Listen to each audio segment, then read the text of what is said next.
Salve, salve nação, vambora com mais um vídeo aí, né, sobre o nosso Flamengo. O Flamengo nessa quarta-feira enfrentou o Atlético Mineiro jogando fora de casa, em Minas Gerais, no estádio MRV, pelo menos é o estádio do Atlético. E o Flamengo vai ter mudança no time titular, né. Tite, nesse último treinamento que o Tite deu nessa terça-feira, um dia antes, na véspera do jogo, né, Tite optou por poupar alguns titulares. Então é isso mesmo, então o Flamengo vai ter alguns titulares poupados e alguns titulares que você já sabe quem é que vem se destacando muito pelo Flamengo nesses últimos jogos aí, né? E como fica a situação do Gabigol dentro do Flamengo? Será que ele volta a jogar alguma partida oficial pelo Flamengo ou será negociado em julho ainda, nessa janela que se abre a partir de 10 de julho, né? Daqui a mais ou menos 8, 9 dias. Então a situação do Gabigol, a cada dia que passa, está delicada, né? E, obviamente, vamos falar também sobre o jogador que o Corinthians contratou do Flamengo e anunciou hoje, né? É isso mesmo. O Corinthians acabou de contratar, anunciou hoje, né? A contratação de um jogador que estava no Flamengo e agora pertence ao Corinthians até o final do ano por empréstimo, né? Quer saber quem é? Assiste o vídeo até o final, deixe seu like e vamos embora mais um vídeo aí, galera. Boa preparação para pegar o Atlético Mineiro, treino pela manhã.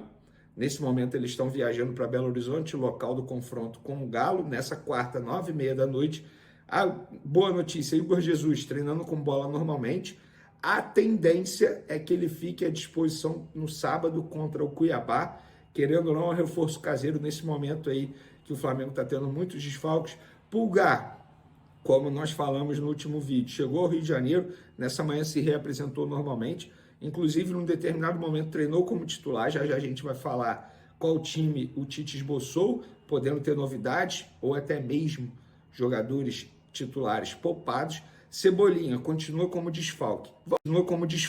Vamos logo para a escalação, porque é o seguinte, o Tite ele pode poupar 2 titulares, pelo menos foi o que ele mostrou na atividade dessa terça-feira. Gerson e Pedro, como eu falei aí, dei spoiler no começo do vídeo.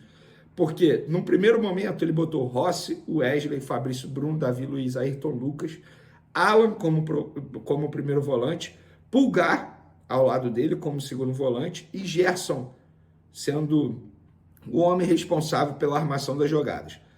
Depois, aí Luiz Araújo, Bruno Henrique e Pedro. Depois ele tirou o Gerson, colocou o Vitor Hugo, ou seja, o Lohan, que vinha sendo como titular, nem nesse momento entrou como provável titular. E o Pedro, quem entrou no lugar dele foi o Carlinhos, porque o Gabigol segue fora da lista de relacionados por decisão do Departamento de Futebol do Flamengo, que está, entre aspas, ajudando o empresário dele na busca por um novo clube, como o próprio empresário disse que está fazendo. E aí o time ficou Rossi, Wesley, Fabrício Bruno, Davi Luiz, Ayrton Lucas, Alan, e no lugar do Pulgar, quem entrou também foi o Léo Ortiz, ou seja, o Pulgar pode não ser titular, o Léo Ortiz pode ser titular ao lado do Alan, Vitor Hugo, Luiz Araújo, Carlinhos e Bruno Henrique. Então, existe essa dúvida, ou seja, o Tite ele tem essas 3 dúvidas aí para o jogo dessa quarta-feira e ele vai bater o martelo em uma reunião com a comissão técnica lá em Belo Horizonte. E por falar em Pedro, galera, ele fechou o melhor primeiro semestre dele da carreira, é isso mesmo, levantamento que o GE.com fez aqui. Nesse primeiro semestre, ou seja, até o dia 30 de junho, foram 32 participações diretas em gols em 34 jogos. Quase uma por partida, uma participação por partida. É absurdo o desempenho do Pedro. Na temporada até aqui são 26 gols, botando os 2 gols nos amistosos no começo da temporada contra o Philadelphia Union e Orlando City, lá nos Estados Unidos, e 6 assistências do camisa 9 rubro-negro, superando o segundo semestre de 2022 e o primeiro de 2023. O levantamento do GE, vamos lá, primeiro semestre de 2024, 32 participações, 26 gols e 6 assistências. Primeiro semestre de 2023, 29 participações, sendo 25 gols e 4 assistências. Segundo semestre de 2022, 27 participações, sendo 21 gols e 6 assistências. Primeiro semestre de 2018, lá no Fluminense, tá? 21 participações, sendo 14 gols e 7 assistências. E aí em 2020, fechando o top 5 aí, o segundo semestre de 2020, No Flamengo já 19 participações, sendo 18 gols e uma assistência. Então, o Flamengo tem mais soluções no seu banco de reservas, o que também ajuda a amenizar um pouco esse impacto. Esse é o motivo 1. Motivo 2, o Tite está há mais tempo do que o Gabriel Milito no cargo. O Tite assumiu em outubro. O Gabriel Milito assumiu no final do campeonato, antes das finais do Campeonato Mineiro. Isso era mês entre março e abril. É uma boa diferença. Terceiro, o técnico que assumiu em outubro é um técnico com pleno domínio do ambiente onde ele está inserido. É um técnico brasileiro do Brasil. O técnico que assumiu em março e que tem menos opções, março ou abril, e tem menos opções para suprir as ausências, é um cara que está lidando com esse tipo de problema pela primeira vez. Então acho que vai além da capacidade. Eu posso preferir o Tite, o André pode preferir o Milito, são dois técnicos muito qualificados. A história dos dois não se compara. O Tite tem uma história muito mais vencedora e muito mais longa como técnico do que o Gabriel Milito. O Tite era técnico, o Milito estava jogando ainda. Mas são dois técnicos de muita qualidade, são dois times de muita qualidade, mas o elenco do Flamengo e o contexto do trabalho favorece, né? O Flamengo chega para esse duelo, mesmo jogando fora de casa, como favorito. O Galo perdeu muito do seu padrão de jogo. Ofensivo um pouco menos, mas o padrão defensivo ele ficou muito abandonado nessa sequência. Então o Galo vem sofrendo bastante contra todos os tipos de adversários e deve sofrer contra o Flamengo também.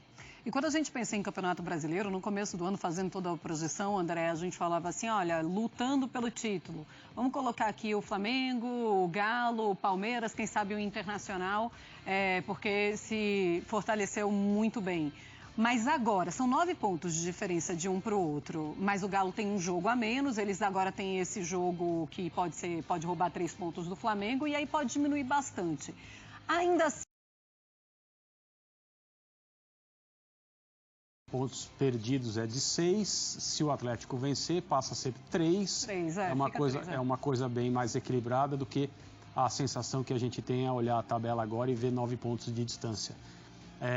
O Atlético causou uma impressão muito boa logo no início do trabalho do Milito, a gente já falou aqui repetidas vezes sobre isso e chegou num determinado momento ali, início da fase de grupos da Libertadores, ali pela segunda rodada, não tinha ninguém no Brasil jogando bem e esteticamente interessante como o Atlético jogava.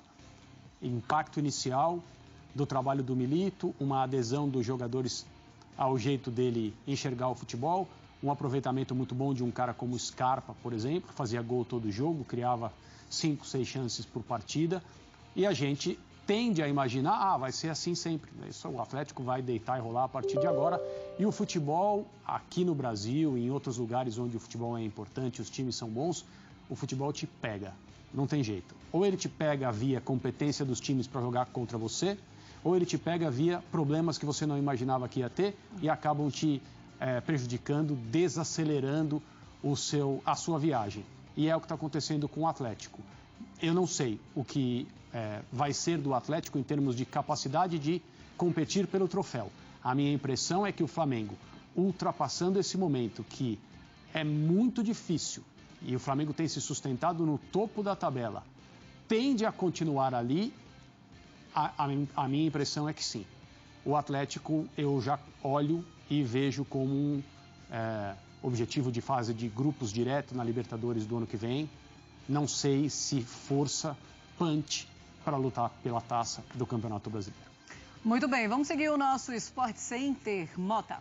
Benê, sobre a situação de Gabigol, a gente falou pouco sobre isso ontem, né? Tem alguma negociação rolando? Eu quero depois saber a opinião do Lucas Pedrosa sobre o Gabigol, será que ele deveria ficar ou não no Flamengo? Você tem alguma informação sobre negociação? Não tem. Na verdade, o que a diretoria reza todo santo dia é que chegue um clube aqui e negocie com o Flamengo a aquisição do Gabigol. Porque o Flamengo não vai liberar o jogador sem compensação financeira. E eu acho até uma atitude correta, não faz o menor sentido. Mas a questão é, qual clube vai chegar hoje no Flamengo, vai negociar com o Flamengo um determinado valor, tendo em vista que esse jogador vai sair de graça em dezembro? Ou seja, é muito mais barato você negociar diretamente com o Gabigol para que ele possa assinar um pré-contrato. Inclusive, desde ontem ele está liberado por lei para assinar um pré-contrato. Eu não tenho dúvidas. Atualmente, pelo cenário que a gente está vendo, após a entrevista que o Júnior Pedroso, empresário, deu ao Sport TV falando sobre saída, dizendo que já costura uma saída, eu não tenho dúvidas que hoje ele assinaria um pré-contrato. E além disso, Qual clube iria contratar o Gabigol hoje sem saber do resultado do julgamento dele? Porque ele ainda tem um julgamento. Então, vamos lá. Supondo o Cruzeiro, eu sei que um clube, o novo dono da SAF do Cruzeiro, adora o Gabigol, tem um sonho de contratar o Gabigol. Mas hoje ele vai chegar aqui no Flamengo e negociar um valor com o Flamengo para comprar o Gabigol, sendo que daqui a 5 meses ele pode ter o Gabigol de graça e também não sabe o resultado do julgamento. Então, assim, o caso do Gabigol é um caso à parte. Porque a situação do julgamento, na minha opinião, trava qualquer interesse de algum clube. Eu, se eu fosse dirigente do Cruzeiro, do Palmeiras, ou até mesmo do Corinthians, que sempre falou que tem interesse em Gabigol, eu esperaria, ou negociaria diretamente com o jogador, falaria, Gabigol, tenha paciência, 5 meses sem jogar aí no Flamengo, mas daqui a pouco você chega livre aqui, você vai receber uma quantia maior, e estamos falando de um jogador extremamente desvalorizado. Eu arrisco a dizer que esse momento do Gabigol é o momento mais desvalorizado da carreira dele. Ele está com 27 anos, vai completar 28 em agosto. Ele não joga bem há mais de 1 ano e meio. Tem um julgamento no CAS extremamente importante para acontecer ainda esse ano. Então, com todo respeito ao Gabigol, é um jogador extremamente desvalorizado nesse momento. Eu, no lugar dele, eu teria até aceitado a proposta de renovação de contrato do Flamengo por mais de um ano, com 50% de aumento. Vamos fazer analogia aqui, já que a gente gosta tanto de analogia. Vamos lá, um funcionário aqui do SBT que não está rendendo nada, extremamente nada. Aí o Big Boy chega para ele e oferece 50% de aumento, mesmo ele sem merecer. A gente vai achar isso justo? Eu não acho isso justo. Mas sabe o que acontece, Pedrosa? Quem tem que receber aumento é o Pedro, que está fazendo 24 gols na temporada. É o Pulgar, que é um jogador que estava na Copa América, está extremamente valorizado no mercado, vários clubes sondando a situação dele. Não é o Gabigol que tem que receber 50% de aumento. Mas sabe o que acontece, Pedrosa? Eu acho que o Gabigol não olha nem só a questão financeira. Eu acho que ele olha muito a questão esportiva. Ele é meio fominha, vamos dizer assim, isso é muito bom. E ele quer estar sempre jogando. E com o Tite, ele não é nem a 5ª opção no Flamengo. Eu acho que ele pensou por aí, talvez, não? Eu acho que tem a ver com isso que você falou em relação ao Tite, principalmente, está muito claro que ele não é essa opção. Então ele mesmo querendo ficar mais um ano no Flamengo, ainda com o Tite, e olha só, gente, eu não estou falando que o Gabigol está saindo do Flamengo por causa do Tite, não. É uma realidade, o Tite encara o Gabigol como 4ª, 5ª opção. Tanto é que num time cheio de desfalques, o Gabigol continua sendo reserva do Flamengo. Então, isso é um fato. O ponto é, eu acho que a entrevista do empresário dele, o Júnior Pedroso, para o Sport TV, ela foi uma entrevista de fim de ciclo, de fim de caminho. Eu acho que um jogador de 27 anos como o Gabigol, gente, por mais que eu concorde com o Vene que ele está no momento desvalorizado dele, o Gabigol é um grande jogador. O Gabigol é um atleta que no futebol brasileiro, ele é gigante, talvez seja o maior atuando aqui em relação ao que conquistou. O ponto é, esse oferecimento de contrato do Flamengo, na minha visão, e eu falei isso pro Vene em off, é tipo assim, não aceita. 1 ano de contrato, mesmo tendo aumento, 1 ano de contrato, jogador não assina. Jogador gosta de estabilidade. Isso. Principalmente quando tem 27 anos. E ele sabe que qualquer clube, mesmo estando no momento desvalorizado, Cruzeiro, Palmeiras, Corinthians, enfim, vai oferecer 4, 5 anos de contrato para ele. Então, ele recusar já era algo que a diretoria esperava. A gente não tá lidando com nenhum amador do futebol. Eu acho que a diretoria fez essa proposta para ele recusar. E só para não falarem que a gente não pediu o Gabigol, não renovou com o Gabigol. Então, gente, na minha opinião, de verdade, eu acho que o ídolo tem que ser valorizado. Acho que é uma forma terrível de sair de um clube, mas, na minha visão, hoje, eu que já defendi muito o Gabigol, é fim de ciclo. Olha aqui, Então, é isso aí, nação. Mais um vídeo aí para o canal, né? Após a ausência de Pulgar durante essa Copa América, né? O Chile foi eliminado na fase de grupo. Pulgar retorna ao time do Flamengo e deve ser reforço para o jogo diante do Atlético Mineiro, que vai ter jogadores poupados titulares, né? Principalmente o artilheiro do ano vai ser poupado pelo Tite, né? Então, Pulgar retorna e Pedro deve ser poupado, né? Então, o Igor Jesus e Cebolinha ainda continuam fora do time, dois jogadores lesionados, né? E a provável escalação do Flamengo para esse jogo aí, né? Que o Tite treinou, esse último treinamento antes do jogo nessa quarta-feira. É Rossi no gol, Wesley, Fabrício Bruno, Davi Luiz. Bem ganho na vaga de titular do Léo Pereira, do Léo Moura, do Léo Pereira. E Ayrton Lucas na lateral esquerda, né? Meio de campo ali, né? Alan volta a ser titular, né? Volta a ser o volante da equipe. E reencontra, né, o Atlético Mineiro. Após o Flamengo comprar o ano passado o Alan do Atlético Mineiro. Pulgar depois de mais ou menos 6 ou 7 jogos ausente, né? Por ser convocado porque estava na Copa América, o jogador retorna, deve ser reforço no Flamengo no meio de campo, né? E o Léo Ortiz dá aquela descansada no banco aí que quando foi preciso do jogador jogando como volante improvisado, ele jogou muito bem, né? Vale a gente frisar isso, né? Gerson é um dos jogadores que podem ainda ser poupados, né? Ele aqui tá na provável escalação do GE, mas o Gerson pode ser possivelmente poupado, né? Luiz Araújo, Bruno Henrique e Carlinhos. Então Carlinhos assume a vaga de titular, treinou entre os titulares.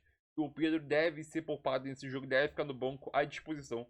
Possivelmente entrar no segundo tempo, pode acontecer, mas teoricamente o Pedro deve ser poupado, né? Então, Pedro poupado e o Gerson possivelmente devem ser poupados. Ainda não tenho a certeza se o Gerson vai ser poupado ou não. Quem treinou ali na vaga de titular, né? Ali no lugar do Gerson foi o Vitor Hugo, né? Então o Vitor Hugo jogando de meio de campo, ele foi poupado, ele foi utilizado, treinou, né? No setor de meio de campo ali. Então, Pedro é o jogador poupado, né? Já é certo. E o Gerson, possivelmente, ele deve ser poupado, né? Mas é isso aí. E a última notícia aqui, né? Enfim, o Hugo Souza, o goleiro que pertence ao Flamengo ainda, né? Fecha contrato por empréstimo com o Corinthians até o final de 2024, né? Com opção de empréstimo. E o Corinthians desembolsou na faixa ali de 200 mil euros ou 1.190.000 reais para contratar o jogador do Flamengo até dezembro. E caso o Corinthians queira manter o jogador, né? Terá que pagar ao Flamengo 800 mil euros, né? Ou aproximadamente quase 5 milhões de reais para ter 50% do atleta, né? Visando já 2025, caso queira continuar com o jogador, né? Mas assim, deixe seu like, palpite, Flamengo e Atlético, né? 3-1 Flamengo, e eu tô vendo algumas pessoas questionando por que o Flamengo, o Tite vai poupar o Pedro. Pedro, ele vem numa maratona de jogos gigantesca. O cara, na maioria das vezes, na maioria dos jogos, joga 90 minutos. Então o Pedro sim merece um descanso. Ah, pô, é um jogo importante. É um jogo importante. E vai poupar logo o Pedro no jogo importante contra o Galo. Eu tenho esse pensamento também de poupar contra o Galo, né? Mas os 2 próximos jogos do Flamengo é em casa. Então o Flamengo sim precisa ter um matador jogando em casa. É melhor tu tropeçar fora de casa do que tu tropeçar em casa. Entendeu? Tu tropeçar em casa, para quem quer ser campeão como o Flamengo quer ser, é horrível. Então, se você fosse pensar em tropeçar, é melhor fácil tropeçar fora de casa do que em casa. Porque tropeçar em casa o bagulho fica doido, né, filho? Então é isso aí. Deixa o like e tamo junto, galera.